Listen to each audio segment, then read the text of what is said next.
रवि मेहर नाम के एक पारसी धर्मगुरु थे।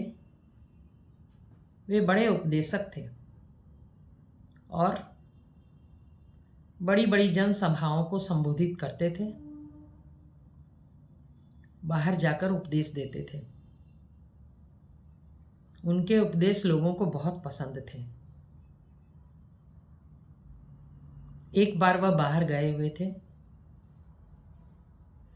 और उनके 3 पुत्र किसी महामारी की चपेट में आ गए।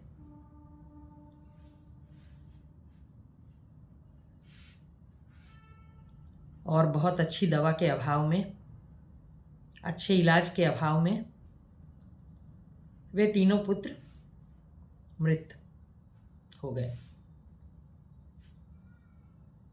मर गए तीनों पुत्र। उसी शाम को रवि मेहर बाहर से लौट कर आए। उन्होंने घर में बड़ी शांति देखी, बच्चे नहीं दिखाई पड़े। बच्चों के बारे में उन्होंने अपनी पत्नी से पूछा।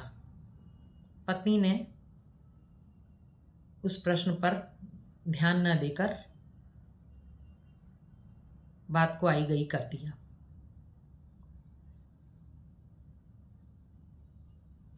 थोड़ी देर बाद ऐसे ही बातचीत में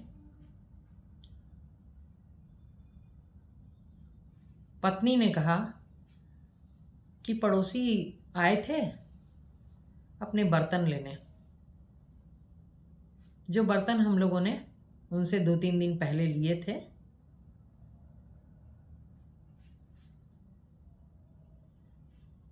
तो रवि ने कहा कि हाँ, उनके बर्तन थे, उनको लौटा दिए देने थे। बोला हाँ, मैंने लौटा दिए, मैंने भी उनके बर्तन लौटा दिए हैं।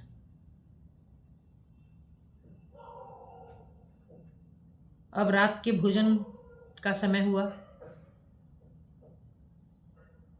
रवि मेहर भोजन कर रहे थे। अचानक फिर उन्हें याद आया कि बच्चे कहाँ हैं। पत्नी उनको भोजन करा रही थी। भोजन कराने के बाद पत्नी ने दूसरे कमरे में ले जाकर अपने पति को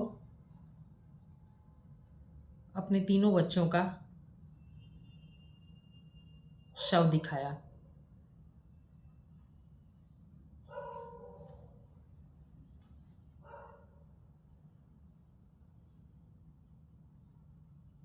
इस पर रवि मेहर बहुत दुखी हुए उनके शवों को देखकर। तो पत्नी ने कहा कि स्वामी, आप क्यों दुख महसूस कर रहे हैं? आप ही ने तो मुझे बताया अभी कि बर्तन पड़ोसी के थे तो हमें उसको दे देने चाहिए। तो ये बच्चे तो हमारे नहीं थे, प्रभु ने हमें ये बच्चे दिए थे, ये तो उनके थे। वो जब चाहता है ले लेता है। प्रभु ने चाहा, उन्होंने ले लिया, फिर दुख कैसा? रवि मेहर ने कहा, सचमुच तुम ठीक कहती हो, बिल्कुल सही बात है, ये हमारे लिए दुख की बात नहीं होनी चाहिए। फिर वो अपनी मस्ती में अपने खुदा के ध्यान में मग्न हो गए और उन्होंने इस दुख को छोड़ दिया कि सचमुच बच्चे तो खुदा के थे, उन्होंने दिए और वो जब चाहे तो उन्होंने ले लिया।